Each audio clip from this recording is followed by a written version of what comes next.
Holmes here again. Please join us now for the conclusion of our story.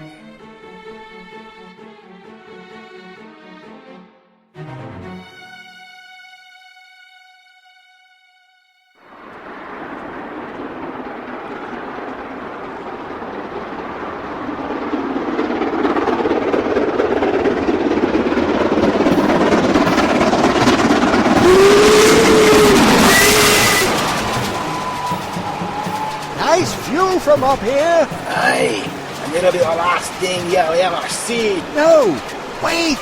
Die! Mr. Holmes, are you all right? Scotsman, that was an excellent shot. Thank you, Mr. Holmes. We are trained well at the Diogenes Club. The Diogenes Club? Or one of Nitro's agents? That I am, Mr. Holmes. Sent by your brother to see that you come to no harm. But we must hurry back inside. I fear the wind has made quite a sight of my hair.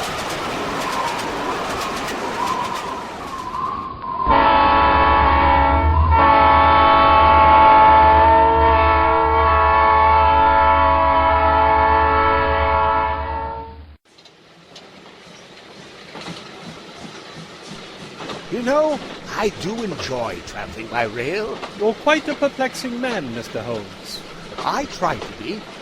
I must thank you for saving my life, Mr. Gillette. William Gillette, sir. At your service. I owe you my life, Mr. William Gillette. Just following orders, sir. Now I must take my leave of you and continue in my role of guardsman. And I must see what has become of the good Dr. Watson.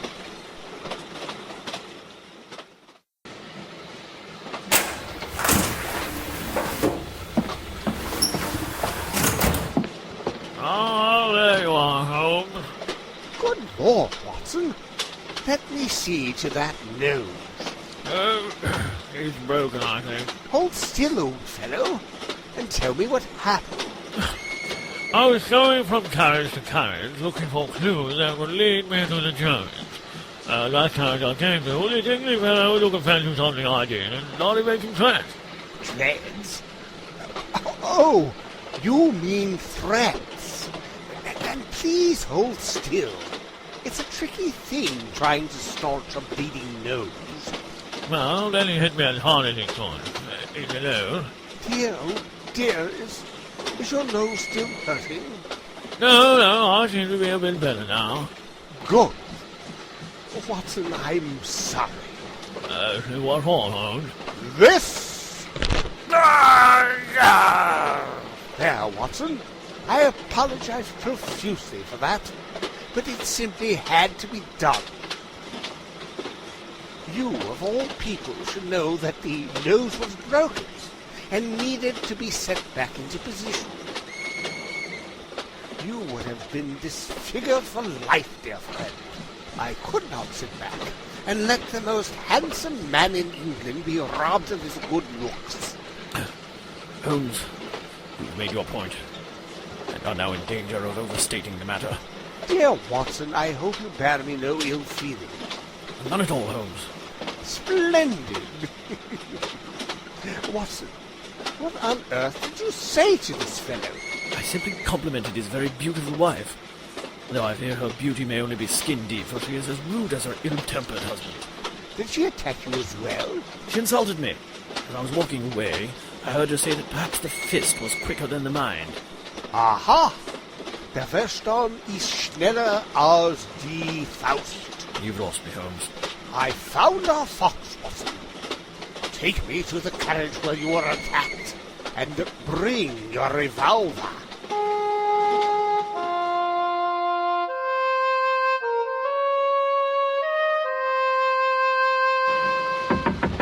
Open up in there.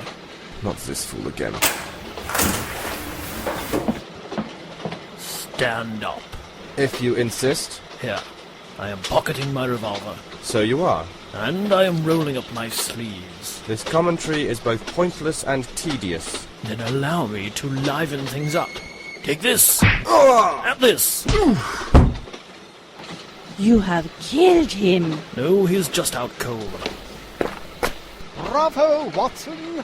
Bravo. The stage is yours, Holmes. Thank you, Watson. Now be a good fellow and find a gardener named Gillette. You are Mr. Sherlock Holmes? I am. And you are der Fuchs. I am. I have to congratulate you, Fräulein.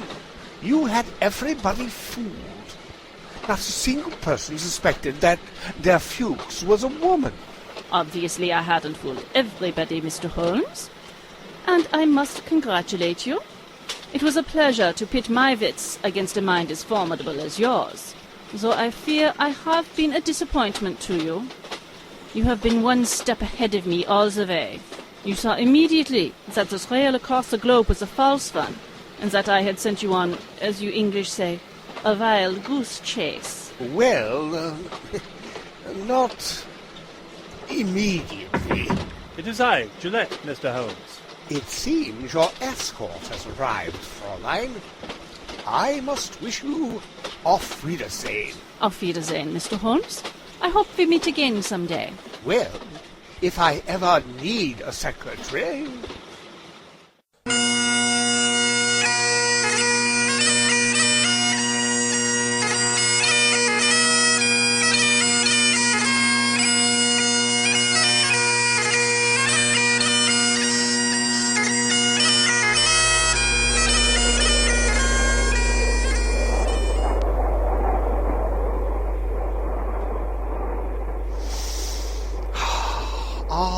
Scotland.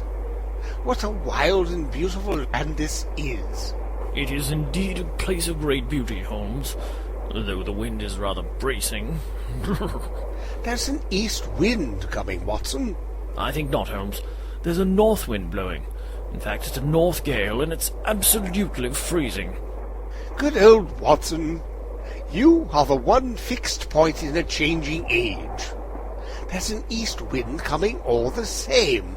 Such a wind as never blew on England yet. It will be cold and bitter, Watson. It couldn't be any more cold and bitter than this wind, Holmes.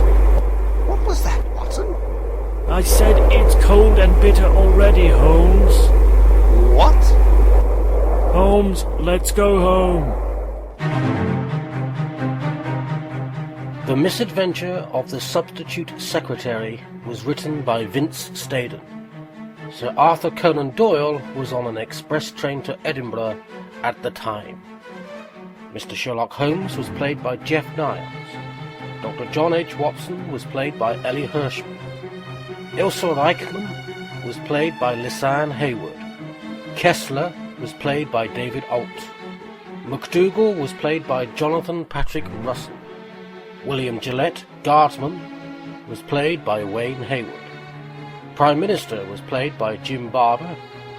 Seaman was played by David Alt, and with Jeff Niles as Mycroft Holmes.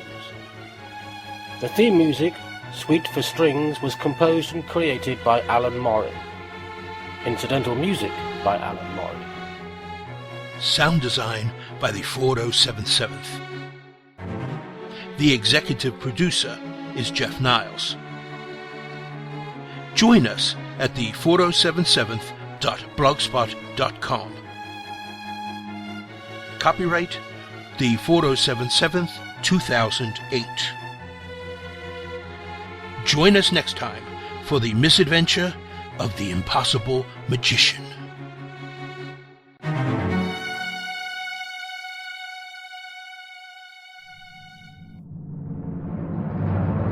This has been an All Better Audio production. This production was stitched together by the 477, making audio sound all better.